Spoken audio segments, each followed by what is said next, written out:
What's up, Bulldogs?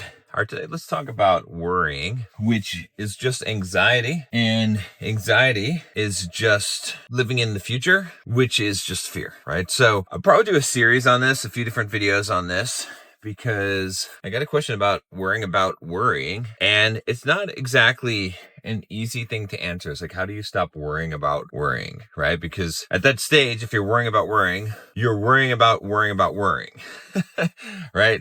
Don't lose me here. But what I mean is that there's no easy way to address this except to address this at the core, right? Which is to understand what worrying is. So what is worrying? Worrying, like I said, is anxiety. Anxiety is just a label that we put on fear because it doesn't sound good to say that you're afraid or that you're a fearful person, right? If you say I have anxiety, it sounds a lot better. It sounds like something that is maybe even a positive attribute or an excuse rather than I'm afraid. I'm afraid of life. I'm afraid of everything, right? Because someone who has a high level of anxiety is a person who is afraid of life. They're afraid of everything, right? Worrying is simply us projecting to the future and being afraid of it. That's what worrying is, and that's what anxiety is, right?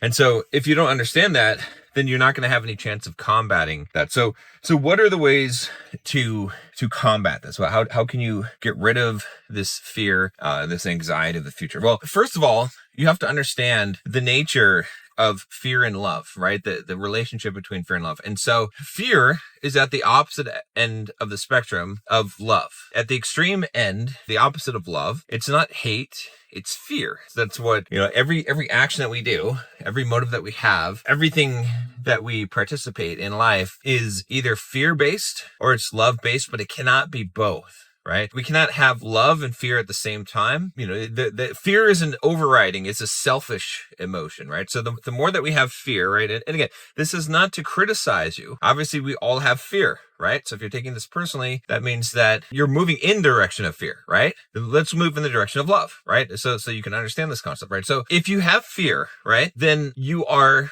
selfish in that moment because your focus is on the self, right? In fact, if you look at this, what happens when people are fearful? What do? Right? If you back an animal into a corner, what will it do because it's afraid? It will attack, right? It will defend itself. It will harm other people. It activates the survival instincts. Fear is survival based. Fear, in fact, is in the most primitive part of our brain, is where fear is generated, and that is survival based. And so when we're acting in fear, we're acting in complete self-interest and survival, right? Because we're trying to survive. We are completely focused on the self. Now, think about love at the opposite end of the spectrum. What is love? Well, what is love based off of? Love is completely the opposite. It's not survival based at all.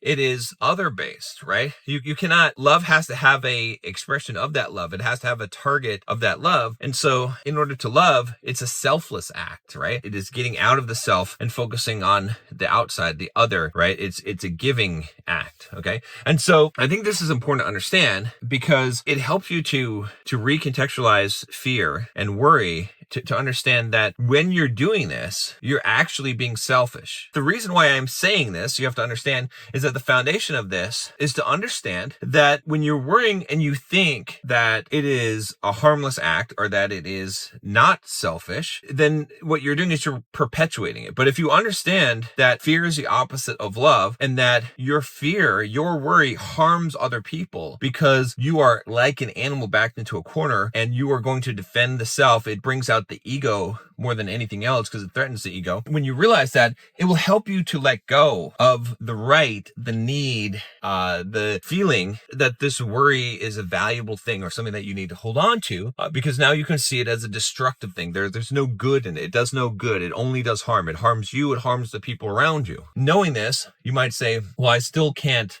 shake this fear. So I feel somewhat victimized because you're judging me on these things that I feel are outside my control. And I get that. And that's a normal reaction to this, but I want you to fight through this reaction and instead to think about, okay, what is the information here? Not what does this information mean, right? Because when you say what does this information means, it can cause you to have self-judgment, which is not what we're after here, because that's going to lead you again away from love. We want to move in the direction of love. So with that said, understanding what is underlying fear and how the relationship to fear and love is, how do we get rid of worry? The number one way that we get rid of worry is through acceptance, right? Acceptance means that whatever is going to come. We allow it. We do not fight it, because fear is also a resistance, right? When we're worrying, we're resisting the possible futures that we don't like, events that we don't like. We're pre-resisting what has not yet occurred, right? And so if we're in a pre-resistant state of what has not occurred, we're going to be living in fear. We're going to be living in worry. So the solution to this, if you want to stop worrying, is that you have to let go of that resistance to the thing that has not yet come and invite all possible futures. Right? Now, how does this look? How can one do this? It's not easy, right? Inviting all possible futures means to forward project and to say whatever occurs, then I allow it. And if you think about this, right, if you keep on forward projecting, so if you say whatever your worry is, whatever your concern is, if you say, well, what would happen if that occurred? Okay, then you can come to the next step of that and say, well, what would happen? What would that mean? Or what would happen if that occurred, right? And you can go all the way down until you hit the point of death, because that's what we're really afraid of. And the ultimate truth of the situation is that ultimately all actions, all paths result in our death, right? Every choice we make, every possible future involves our death. And so when you can accept that and realize that that is the fate, then no one choice, no one alternative in life is better than the other, because they all result in the same thing,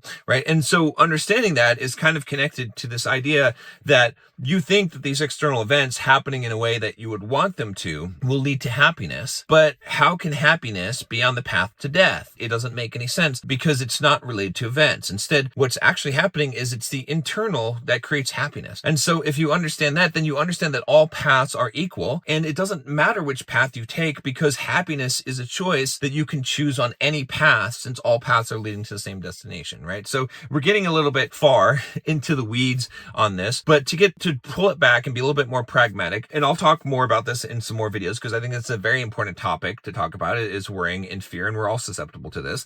But to pull it back a little bit, to get a little bit more pragmatic, what can you do now, right? So first of all, you can recognize what worry is. It's anxiety, it's fear. Okay, it's fear-based. You have to know that fear and love are at opposite ends of the spectrum, that you cannot fear and love at the same time. You have to know that fear is a completely selfish, survival, ego-based emotion that harms yourself and harms other people, and it is the opposite of love. And then you have to want to move in the direction of love. And then you have to realize that the future that you're worrying about, that all of those roads lead to the same path, and thus you must accept all possible futures. And once you practice that acceptance of saying, whatever happens, it is actually the best, amor fati, the love of fate, then you will start to let go of those worries and those fears, because every possible alternative is a good one. It's an acceptable one. It's not something that's being resisted. So the key to this is to let go of resistance. And I'll talk more about this in some more exercises in how to do this. But conceptualizing these things and really meditating on these things will help you, right? Because I can speak these things, you can watch this video, but if you haven't meditated on the idea of understanding what actual love is versus fear,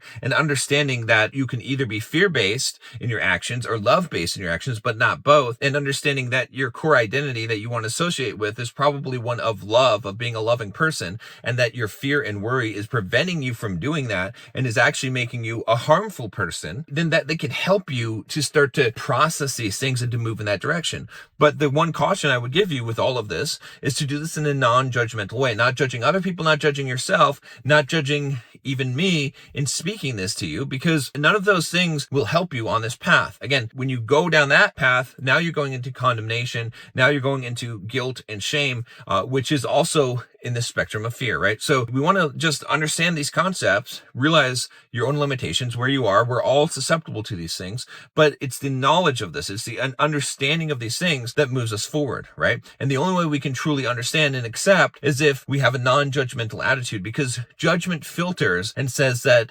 this is not acceptable because this will make me feel bad about myself or about other people or whatever. Like that judgment is what causes that. So it's an observation without that judgment. And if you can get rid of the judgment part of it, then you can accept these things and you can start to move in the direction of love instead of fear. So if you want some real in-depth lessons on mindset and understanding your own human personal psychology and how to overcome many of the limitations of the self, click link down below, join the Bulldog Mindset membership. I've got a ton of content in there, and I will see you tomorrow.